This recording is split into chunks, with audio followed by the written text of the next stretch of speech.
Hey, look at that. Says we're live. What's up, everyone? Aaron Nagler here with Cheesehead TV, coming to you live with some extra cheese. Not a whole lot of breaking news. Just thought it might be fun to chat some Packers in the afternoon, in addition to the chat we had this morning. So you can tell I'm chomping at the bit. Can't wait for these guys to get on the field, which they are going to do starting on Saturday. Matt LaFleur talked a little bit earlier this afternoon about the ramp up. They won't be in pads until the third day. And then, even then, there are still protocols in place that team will have to follow, set down by the NFL. And I think the most interesting thing when it comes to the scheduling is LaFleur indicating that they will be limiting the amount of work that the veterans do in favor of having the rookies and the younger players out there for longer periods of time. Obviously, they need the work, given the fact that there's been no offseason. They haven't done much of anything on the field as of yet. That makes a world of sense. I'm excited. I'm excited to watch these guys finally get out there and start moving around. Finally get the pads on next week. Can't wait. Good times. Alan, good afternoon from OKC. What's up, man? Good afternoon from New York City. What else we got here? Who is more likely to be on the team in 4 years? Jair or Kenny? Yes. Nags, good afternoon. What's up, Pogs? How are you? Krista, hey. Trivia Champ, how you doing? Cheesehead TV twice in one day. Whoa. Sly, get used to it as we get deeper into camp and things start picking up. I'll be doing this every day, probably. Michael, hey, how are you? Krista, you love extra cheese? Well, you know what? I love me some extra cheese as well. It's always time for some more cheese. DeGuara over under 35 catches. Woo. DP Napes with throwing it down. Give me the under, but just. I think they're going to be moving the ball around a lot. I can't imagine he is going to be a primary read in much of the offense early on, at least. Maybe as the year gets going, that starts to pick up. But yeah, put me down for under on that one. Kevin, beer 30. You got that right, buddy. It's 5 o'clock somewhere. Oh, it's 5 o'clock right here. How's that? You want to see Kiki get more reps? So do I. Big B is on it. He better be. Raji for wide receiver 2. 12 manual. What's up, man? I feel you, man. Let's get Raji back.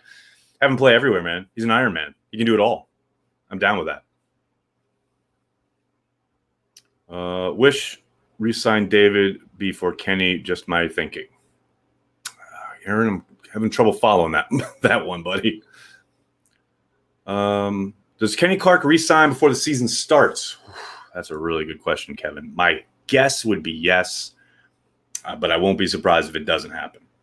I think there's a lot going on there between him and Bakhtiari and Russ Ball and the salary cap and trying to finesse things, and you got other considerations when it comes to other guys you want to extend. So, yeah, my guess is yes, but I'm probably wrong. Kate Berry, hi. Nags, where did you get that cool poster in the background? I ordered it from an art shop that was supposed to frame it, and they didn't. It arrived in like a cylinder rolled up, so I'm not giving them any pub. But just if you go online and you search old vintage photographs, there's a lot of different kind of places that you can find stuff like this. I just love the old vintage, very early on OG Packer stuff. I love it so much. Is Jordan Love going to be Rodgers' backup? Josh, we do not know yet. That's a big part of what camp is going to be about. If I had to guess, I'd say probably. And I know they'll most likely keep Tim Boyle around anyway, regardless. But I would think because of his athleticism, his upside, etc., there's a good chance he'll be the backup. Now, it won't surprise me in the least if maybe he struggles to pick up the offense, what have you, because of the fact that there hasn't been an offseason and they only get so much limited time on the field this training camp. Maybe they feel better about having Boyle be the backup and they put Jordan Love in street clothes. But my hunch is that Love will win it out simply because he's an athletic beast. Antoine, need that shirt. I don't think they're available anymore. This is an old school pro merch Luke Rogers special from back in the day. I have a family member who is Jeff Query's daughter. Be 100% honest. Was he good? Wow. A lot to unpack there in that question. I love Jeff Query. How's that? I loved watching him play. Ever accused me of not being a politician? Hey, Negler, can you hear me now? I can hear you now. Who else can vie for a spot as a punt kick returner? Duke, I think some of the young guys may be coming in. The undrafted wide receiver from Michigan State, whose name escapes me, is a possibility, but those are really going to be Tyler Ervin's gigs unless he completely blows it in camp, which I don't expect he will. But I'd be very surprised if there's any earnest kind of attempt to give him competition. Has anything changed on if you guys can report live updates during practice? C2J6, they have not, as of yet, sent out the guidelines for what we can and cannot do during practice. They have sent out an email saying that the regular restrictions will be in place when it comes to video and photography and things like that. I suspect it'll be pretty much the same as it has been. Now, I say that, knock wood, watch them change everything. And I know there was some notion from the NFL, from the league, when things were first getting worked out because of the pandemic, that they weren't going to allow any updates. I don't think that's going to be the case, but we'll find out. Like I said, I will probably find out here in the next couple of days, since the first practice is Saturday. Gotta think we'll get those guidelines soon. But my hunch, my feeling from talking to PR is that we will be giving you guys regular play-by-play stuff that we've done.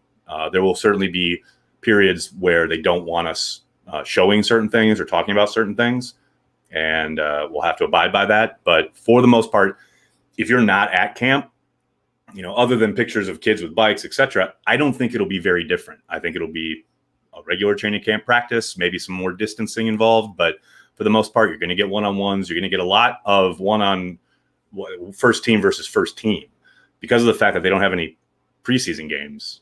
LaFleur's already said they're going to have a bunch of scrimmage stuff, and they're even going to have some practices inside Lambeau Field. So, for the most part, I don't think much is going to feel that different if you're normally, if you're used to consuming Twitter and live updates, Facebook, what have you, during camp, it shouldn't be that different. That's my guess. It was funny that Favre said he thinks Rodgers should go to the Bears. Travis, funny how? Funny like he's a clown? I agree. I'm kidding. I just, Brett's just sitting there living vicariously through Aaron at this point, kind of prodding him, poking him, and hoping he goes down the dark path. I mean, he really is like Anakin at this point, just trying to bring his son along to the dark side. Every time I read Brett, that's all I hear. So, have you walked on the field at Lambeau? Maybe. I've been on the sideline before for games and stuff. I've never, thinking about it, I've walked on the part where it says don't walk on the grass. I've done that, but I've never been on into the playing field itself. Never done that. I hope Josh Jackson takes a jump this year. Been excited for him and Alexander since they got drafted. Man, you and everyone else is excited about Josh Jackson. We need him. Got to have it. Need some productivity out of that second-round pick. It's put up or shut up time for Josh Jackson. I'm here for it, man. If he takes a jump, let's go. I'm all in. If not, it's Kadar Holman time or Chandon Sullivan time. Ain't no time to wait. Old Timer Dave is here. What's up, Old Timer Dave? Trivia regular. How you doing? How many questions were answered with yeah, no, or no, yeah from the head coach? I don't know. I didn't put a marker down, but I will next time. Number 4 should not open old wounds. That's what he's all about at this point, right? Dale's Pale Ale. Yes, Gavin, this is Dale's Pale Ale. Well spotted. The nectar of the gods. Any truth to the rumors that the salary cap will be lower next year? Well, there's nothing definitive yet because it is based off of revenue. And obviously the 2020 season hasn't happened yet. But undoubtedly, due to the fact that there won't be fans in most stands, yes. And that includes the other revenue that comes from things around stadiums, restaurants, bars, what have you. Yes.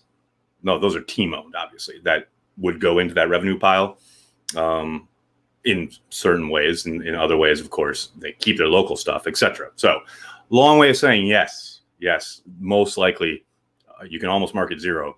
The salary cap will be reduced next year. The only question is by how much. And not too fine a point on it, that's part of the reason it's taking a little time with Kenny Clark and David Bakhtiari, etc. You know, the Packers typically pay as they go, meaning that they want to put a large part of any kind of financial hits into this or next year, and not, you know, spread things out, kick things down the road where they're going to have to start cutting guys and or restructuring guys just to make room. Now, that may happen because of so many guys needing extensions, but for the most part, I think that's a big part of what Russ Ball is having to deal with. Popeye's beef, a regular at Cheesehead TV Trivia. Sorry if this is weird. How you could not be weird. You're talking to a dude on YouTube about football in the year 2020. Nothing could be weird. But I'm not sure what I did, hoping to get unblocked on Twitter. I only wish to be a humble patron Cheesehead TV Nagler fan. Popeye's beef, I will investigate. And if I find the offense egregious, you will not be unblocked. But if it was just me being in a bad mood, I'm sure you'll be fine. I would say most of my blocks are me being in a bad mood, so it should be all right. Better receiver, Lofton or Adams? Ooh. Oh, it's like asking me to pick between my children. I think Adams is a bit more athletic, but overall package, I'd probably go Lofton. He was just outstanding. His long speed, his ability to his run after the catch ability, all things that Devontae can do, obviously, but Lofton was one of the greatest receivers I've ever seen, and that's not a knock on Devontae at all. Does Dean Lowry see the end of his contract? Ooh, Joe. Tough question there. Most likely, I would say. I think they really like him. I know he took a step back last year as far as his play on the field, but I tend to think he's going to bounce back. And while, you know, I don't think he's ever going to be mistaken for, you know, an all-world, all-pro player, I think, you know, they like him, they like his effort, and I think he'll justify that contract going forward. In my opinion, the worst TED draft reach wasn't Randall or Rollins. It was Kyrie Thornton. Well, Thornton went on to actually ball out in Detroit. He just didn't fit in Green Bay for whatever reason. Didn't seem to work. No, who was the worst? The worst pick, maybe not a reach per se, but what was the name? There was a linebacker that he took. Oh, I can't remember his name. It'll come to me. The perils of being live. But there was a linebacker. They had like a faux hawk. It was just awful. Couldn't even get on the field. And I don't think he made it out of camp. I can't remember his name.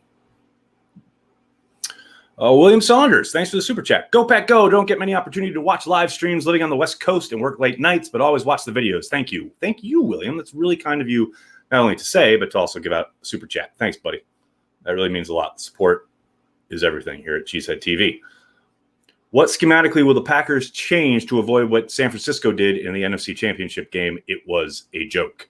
It most certainly was. Well, what's funny is that so many people have talked about just adding more girth and or bigger guys up front, etc. But the Packers played a bunch of three-man line in that game. They played a bunch of snaps with a safety down in the box. You heard LaFleur after the game say, you put 8, 9 guys in the box, you shouldn't be run on like that. Yet they were repeatedly. So I think for the most part, they have to get more aggressive on early downs. I think Mike Pettine's passive approach to early downs really hurt them. I think Shanahan really took advantage of it. Maybe a few more run blitzes, but ultimately it sounds like he's talking about, you know, development up front, guys like Kiki stepping up, in addition like Trayvon Hester, making a little bit of a difference. And, you know, God bless him. I hope it works because, you know, it's very clear Brian Gutekunst thinks they have what is necessary. So, you know, in that game, they all talk about how they all played their worst game at the worst time. And I think there is something to that. But I also think schematically that, you know, Shanahan really took advantage of their aggressiveness on third down and took advantage of their light boxes on early downs. So it's a combination of Mike needing to adjust and the Packers playing much more disciplined up front. But as far as like what's going to change personnel-wise, not a whole lot. Does Rashad Gary exceed 10 sacks this season? I love the crystal ball questions. No, he ends with 8. North Pole, Alaska says Prost and carry the G. What's up, man? Tight ends big playmakers this year. John, I very much agree. I think the tight end group is going to be very versatile and a multifaceted weapon for Matt LaFleur and his offense this season, undoubtedly. I like the Cheesehead TV merch, but people here in Ireland won't get most of it. So should I buy it if only I know it's cool? Of course. But come on, you're going to sit here and tell me a lot of ball game left isn't universal? Everybody can connect with a lot of ball game left, whether it's in a football game or whether it's politics or whether it's you're on a date with a girl or whether it's you're at a movie and you wish it was over. It's applicable to any situation. A ball game left. There, solved your problem for you. No fans in the stands, but will fans still show up to games? Is there anything preventing fans from showing up at venues on game day? Not encouraging. You mean you're not encouraging it? I think there will be some of that. Undoubtedly, the Packers and NFL teams will have some kind of messaging and or protocols put in place for where you're allowed to be. I can't imagine a game day in Green Bay, Wisconsin without some kind of activity around Lambeau Field. Yes, no, there won't be fans in the stands, but I got to imagine there will be some kind of presence. What that will look like, whether it's going to be allowed in the parking lot, I highly doubt it. But I got to think around the stadium there will be some kind of vibe. At least I hope so, because, God, it would just be spooky. Show up at Lambeau for a game and just have nothing going on. I don't know. It's a whole new world. Everyone should carry the G as well. Well, Krista, obviously they should carry the G, but I'm trying to reach across the ocean here to my friends in Ireland and trying to connect. Carry the G. I can understand people maybe not getting that, but a lot of ball game left. There's always a lot of ball game left in every situation until there isn't. How long are you on the ground in Green Bay before you get an old-fashioned from Banky? Oh, man, let me tell you something. Talk about the worst timing in the world. Corey's been in Wisconsin for 2 weeks now. This is his second week, I think. And I'm not even sure I'm going to see him while I'm there. That's how crazy he is with work and how crazy, obviously, and busy I will be. I don't know. I hope it's day one, but there's a chance our paths may not even cross. So we'll see. Given uncertainty of the D-line, do we keep a lot of guys and hope a few emerge or go lighter, hedging bets and counting on Z and Gary's versatility? Joe, my guess is it'll be towards the latter version of what you're talking about here. I don't think it's a case of we're going to throw bodies at the defensive front. They are going to mix and match a lot. They know they got to get Gary on the field. I think it's going to come down to how well does Montravius Adams play? Does he show anything? Because last summer, you remember, they talked him up a bunch, and then he just didn't do anything all year long. Couldn't even get on the field a lot of the time later down the stretch. I think Kiki's got to get on the field. Hester's going to be on the field, probably over Lancaster. But are they going to keep all those guys? Obviously, Clark and Lowry are in. After that, you got to think Kiki's got a spot because he's a draft pick and he's only in his second year. They just signed Hester, so he's probably in. So now you're at, 4, maybe 5. After that, I think they're battling. I don't think you just keep them to keep them. I do think they're going to continue to play light. They're going to play a lot of dime, a lot of sub, and that's going to mean a lot of Z, a lot of Gary bouncing in and out. So, yeah, I like I said, I think it's very much the second version of what you're suggesting there. Hope the Packers do exactly what the Seahawks did if they catch a player acting like a selfish jackass and not following COVID safety protocols. Team first. I think Jason Wilde asked Coach about that exact thing, and sounds like they haven't had any problems. Knock wood. Let's hope it stays that way. I got time for one or two more, folks. Matt, summing it up really nicely. I like football. You know what, Matt? So do I. Salute. When will they make the cuts to 53? Nolan, that's a good question. Traditionally, it's the Saturday before the first week. I don't know with the new CBA if that has been moved, if they're going to push that back. There's a good chance that date will be different this year. And once I know, I will post about it. Will the trade market be less active this year due to COVID? Norman, I would guess probably, but you never know. Just because of the fact that if you trade for a guy, you're going to have to do it really early in the week because B, he's got to come in, pass all your protocols, and take at least 2 days before he hits a practice field. So I would imagine probably less, but you never. Like I said, some GMs, John Schneider's probably making trades right now as we speak. So who knows? Justin Harrell was a terrible pick. AM with some breaking news here. Hey, man, you can't get any better than the YouTube video of the dudes in their basement reacting to the Justin Harrell pick. That is an all-time great piece of content. So if nothing else, Justin Harrell gave us that. Ken, thank you. Ken's here from Twitter. And if you don't follow his work with the cap, you really should. No changes to cut down date and new CBA, I believe. So there you go. Should be that Saturday before the first game in Minnesota. All right, everybody, I got to jump. Thank you so much for hanging out with me, talking some Packers, 200 lost souls, just sitting here on a Thursday afternoon, talking ball. I love it. Hopefully you like what we do here at Cheesehead TV enough to hit like on this video, subscribe to the channel, and then tell your friends, tell your family, Cheesehead TV, we are devoted to Green Bay Packers fans worldwide. I'll be back tomorrow morning for Packers Daily. In the meantime, go Pack Go.